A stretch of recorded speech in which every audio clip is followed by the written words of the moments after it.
understand your audience's problem better and how do you communicate it in a way that really is able to attract high ticket coaching clients into your business without feeling like you're leaving anybody out? In today's episode, we're going to talk about how to understand your audience's problem, which is one of the most important things that you need to understand as a business owner. And that's going to make a really big impact in the people that you bring in, how you bring them in, and how they can really understand that what you do is the thing that they actually need. So let's kind of unpack this little by little, because one of the things that I see coaches are really struggling with when it comes to their marketing and how they're communicating and the things that they're doing to generate more clients is that they don't really understand their audience's problem.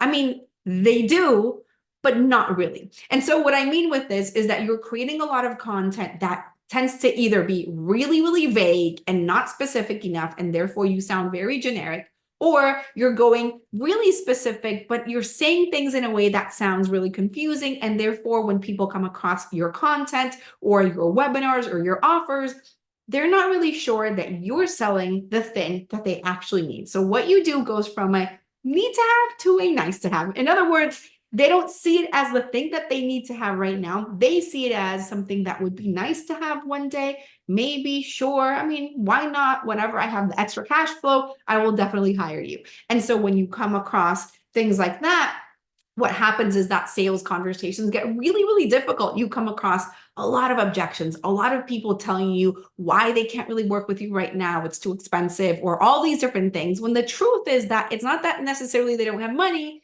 it's I don't have money for this. I don't have time, it's I don't have time for this. There's something there that's really missing. And from my perspective, this really has to do with you not really understanding how to communicate to the problem in a way that makes it really easy for them to understand that you are really able to solve that problem for them. So again, let's kind of go deeper into this, right? Because a lot of the things that are happening, or some of the mistakes that people are making, are that they're either going really, really vague with the problem and focusing more on speaking actually to solutions than to the actual problem. So for example, you say things like, I'm going to help you with your mindset. And helping you with your mindset, or I'm a coach that helps, business owners with their mindset so that they can reach their potential. That doesn't say anything. It sounds extremely vague, extremely generic, and is not really giving me or anybody a really clear picture of, okay, this is the thing that you're actually doing, and here's how you're going to help me, right? Mindset, working on your mindset or overcoming your mindset or whatever, is not really a problem. So what you want to do is actually be able to go a little bit more specific than that, or actually ideally a lot more specific, so that you're speaking to their level of awareness, because that tends to be the biggest issue. Right now, you are perceiving your audience's problem in a way that's not necessarily what their level of awareness of the problem is. It's like, an example that I like to give people is if you are a weight loss coach that you're helping women lose weight through somatic work or inner child healing, and you're telling your audience that, right? We're going to help you lose weight through healing your inner child wounds. And your audience is like, what are you talking about? What I want to know is, do I need to consume carbs or not? Like, is my metabolism screwed up or not?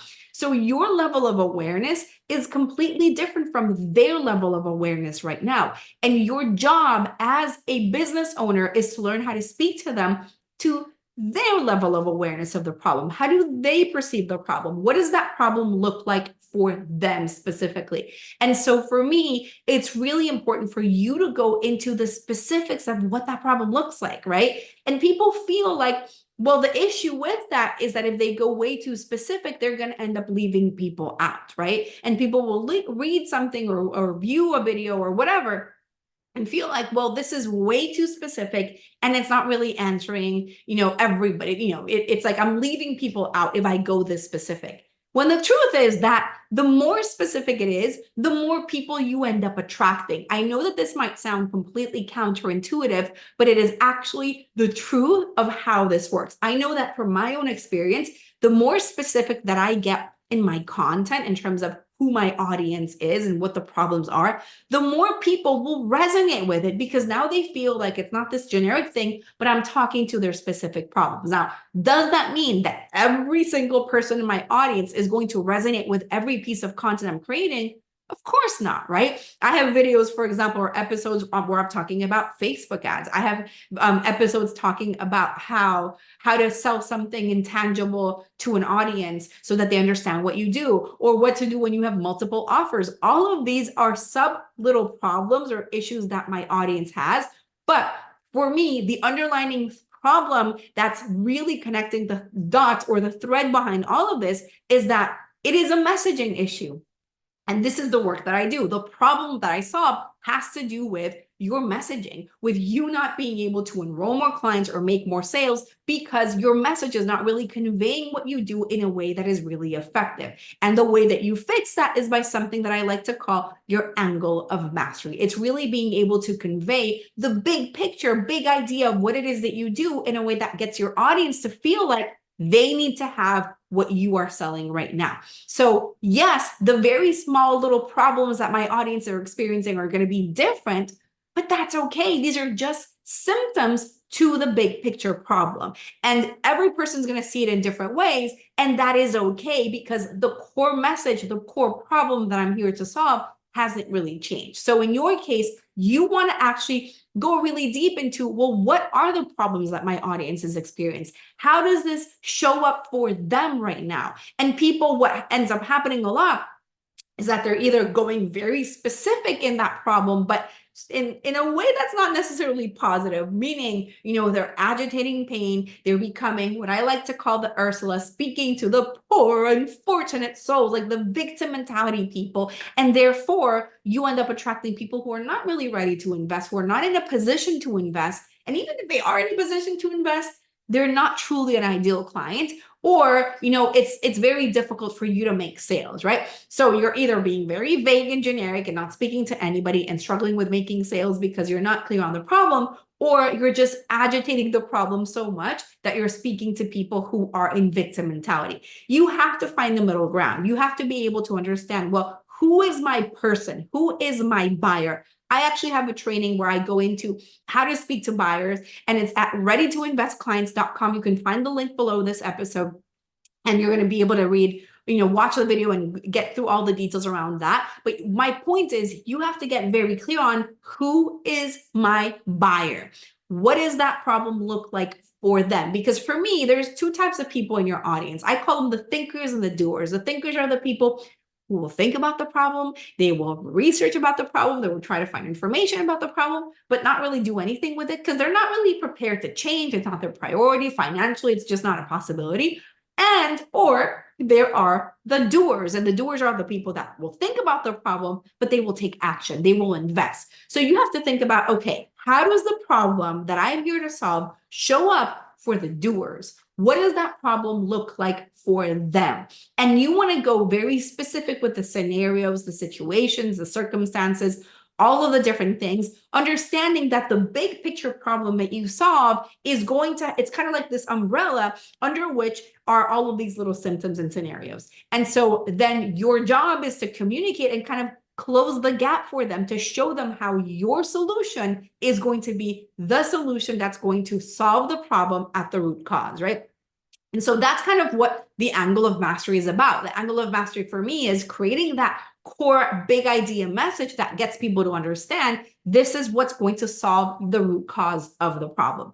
And so when you get better at communicating to your audience's problem in a way that, again, is at their level of awareness, and in a way that they can hear it and be like, yep, that's me, 100%, you got it. Like, this is, you're describing me right now. The more that they're going to stop on their tracks and pay attention to the content that you're creating, whether it's an email, it's a video, it's a webinar, whatever it is. And the more that your solution becomes a need to have for them, something that they need for themselves, because you're describing their problem in a way that they see, themselves in it. And you're not being generic and saying the same thing that everybody else is doing, but you're going into the specifics of the problem, and you're showing your leadership in the way in which you describe it, which is a whole other topic that we'll get into in another episode. So make sure that you subscribe below so that you don't miss the next episode where I'm going to go deeper into these topics. If you want my support right now to be able to figure out how to describe your audience to this problem in a way that is really effective, make sure that you book a brand message assessment with me, where I will personally look at your own message, your own marketing, how you're communicating about the problem. Like, I literally, speaking of this, I just got off a call with somebody who was literally using these things. And this is why I decided to create this episode today, where her message was very not clear around what the problem was. So we went really deep, and I told her, listen, you know what you're saying here? You're talking about somatic healing and you're talking about nervous system regulation. That is your level of awareness of the problem, not your audience's level of awareness. For them to understand that you're here to solve their problem, here's what you need to do instead. So all that to say, if you want me to look at your own business, your own message, your own marketing, and what you're doing so that you can optimize and find better ways to capitalize on the content that you're creating, bringing in more leads and bringing in more sales, go to brandmessagesession.com or find the link below, and you and I will hop on a 15-minute call where I will take a close look at your message and get you exactly what you need to do to make sure that it's clear what problem you're here to solve. Make sure that you subscribe, that you follow me everywhere at Favi Paolini on Apple Podcasts, Spotify, YouTube, Facebook, TikTok, Instagram, all the different places you can find me at Favi Paolini. I will see you in another episode. Bye.